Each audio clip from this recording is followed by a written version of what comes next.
Today, we're embarking on a journey through Ludwig von Mises' classic, Economic Policy.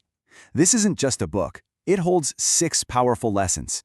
And these aren't just theories. No, these are the fundamental choices that stand before all of us, the very choices that decide whether a society will rise into prosperity or crumble into ruin. So let's start with the one question that echoes through all of history. What is the true source of human prosperity? Is it some grand central plan? Is it just sheer luck? Or is it something else entirely? Stick with me, because by the end of this, you're going to have a whole new lens for seeing the economic forces that shape our world. So, our first lesson starts with a word that gets thrown around a lot: capitalism. But forget the dry textbook definition. We're going to see it for what it truly was: a revolutionary force, something that completely shattered the rigid, stagnant world of feudalism and unleashed a power that humanity had never seen before. Just look at this contrast. In the old world, you had a feudal lord. He ruled by force, right? His status was inherited, and he didn't have to answer to anyone. But today we talk about the chocolate king or the automobile king. These guys aren't rulers, they're servants. Their whole kingdom is handed to them day after day by us, the customers. They are totally dependent on the market. And their crown? It has to be earned every single day. And Mises just nails it with this quote. It cuts right to the heart of everything. In a market economy, you, the consumer, are the true king. The producer, I don't care how big they are, has to bend the knee to what the people want. If they can't give you better service or a better product for less, well, their empire can literally crumble overnight. It's a system built on earned authority, not inherited power. But to really get why this was such a seismic shift, you have to picture the world before it. Imagine, you're in 18th century England. The population is exploding, but you're trapped in this rigid feudal system that just can't handle it. Over 1 million people were born with nothing. No land, no job prospects, no way into the guilds. They were outcasts, a growing population with nowhere to turn, and the ruling class had absolutely no answer. And then, something incredible happened. Out of all that desperation, innovators started these small shops. But here's the key. They weren't making luxuries for the rich. They were making cheap goods for everyone. This was the birth of mass production. And the result? Between 1760 and 1830, the population of England doubled. Now, that's not a coincidence. What it means is that hundreds of thousands of children who would have simply starved to death in the old system survived. This new system literally saved their lives. All right, on to lesson 2. Now, if capitalism is the hero of our story, the path of serving the masses, then every hero needs an antagonist. And that brings us to socialism, the path of central planning, the promise of a perfectly engineered world, and the illusion of total control. So what's really at stake in this battle of ideas? What's the core freedom on the line? It's economic freedom. It's your freedom to choose your own path, to decide what you want to do with your life, to figure out how you want to contribute to the world. It is the fundamental right to plan your own life. And this is where the two paths just completely diverge. In a market economy, you have millions of people making their own plans, adapting, and changing course on their own. But under socialism, under central planning, there's only one plan: the government's. It's like turning all of society into a giant army. You don't get to choose your mission. You're a soldier. You are given your orders, and you must obey. You know, there's this great little story about a businessman's daughter. She looked at her father and thought, wow, he's the ultimate boss. He gives all the orders. But she was missing the bigger picture. She didn't see the invisible commander. You see, orders were being given to her father constantly, not by a government official, but by the thousands of people who decided to either buy his product or not. He had to obey their commands if he wanted to stay in business. Okay, so here's the fatal flaw, the real Achilles heel of the whole central planning idea. Mises called it the problem of economic calculation.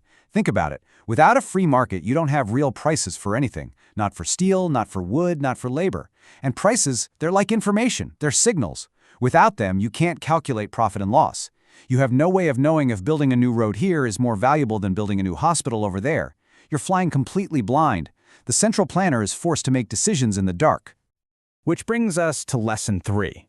And you might be thinking, okay, but what about a middle ground, a third way? Well, there is one. It's called interventionism. It doesn't want a total takeover, just a few small fixes here and there. It promises to correct the market's so-called flaws. It's the path paved with good intentions. But, as we're about to see, it's often a very slippery slope. So what is interventionism, really? Well, it's what happens when the government decides it knows better than millions of individuals making their own choices. It's not just about keeping the peace. It's about actively interfering, setting prices, fixing wages, messing with the natural flow of the economy because it thinks it can get a better result. But every time it does that, it takes a little bit of power away from the real sovereign, the consumer. Let's just watch the dominoes fall. It always starts with a good idea, right? Let's make milk cheaper for families. So the government puts a price cap on milk. But now some farmers can't make a profit, so they stop producing. Suddenly, there's a milk shortage.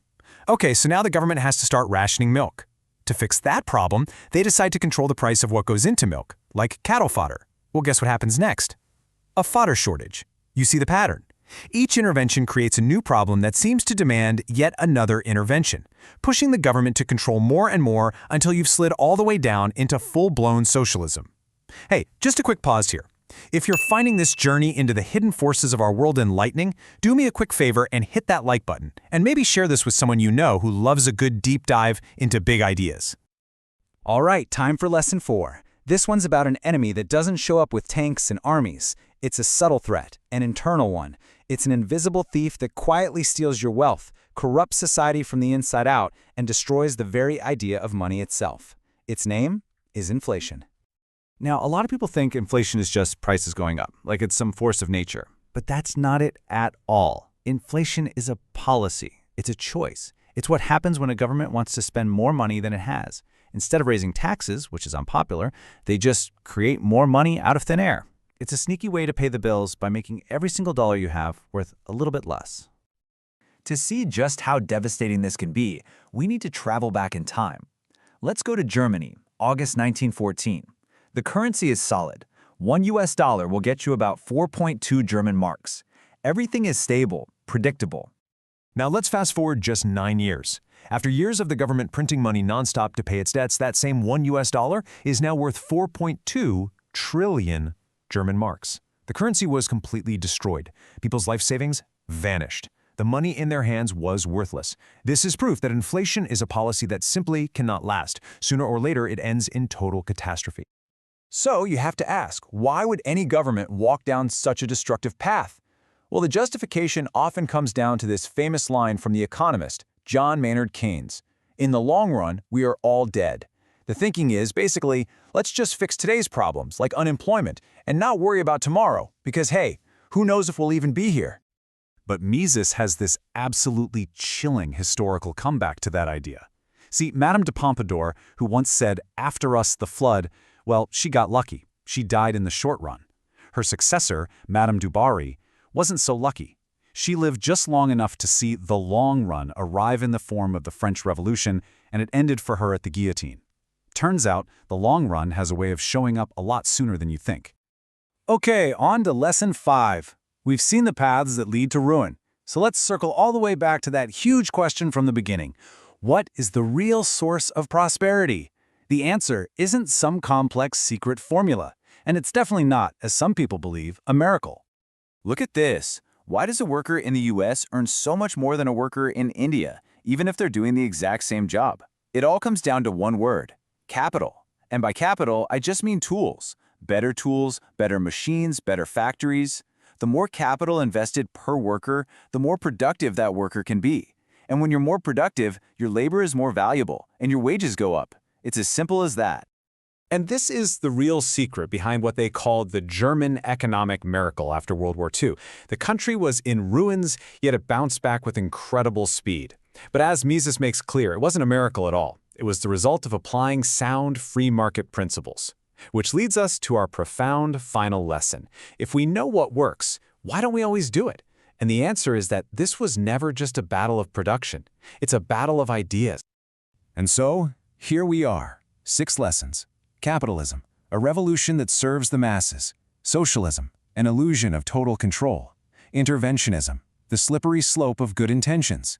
Inflation, the invisible thief. Capital, the true source of higher wages. And finally, the ultimate battleground, the battle of ideas.